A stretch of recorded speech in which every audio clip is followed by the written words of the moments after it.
Hello everybody, once again welcome back to Tech and Crypto's YouTube channel. Today in this video I'm going to show you how you can delete your Bing account, so make sure you follow my step till the end.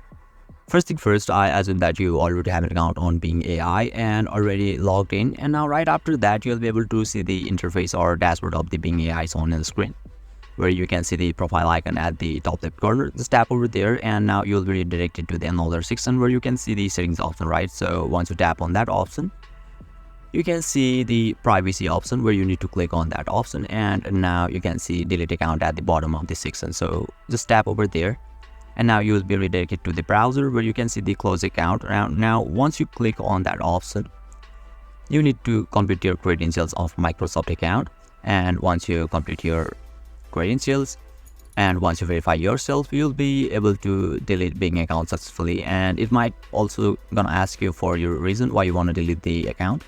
So yeah, basically this is how you can delete Bing account. So if you still encounter any issue during this process, feel free to leave a comment and I'll be happy to assist you.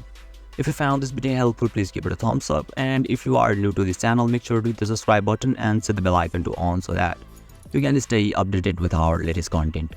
Thank you for watching and I'll see you next time.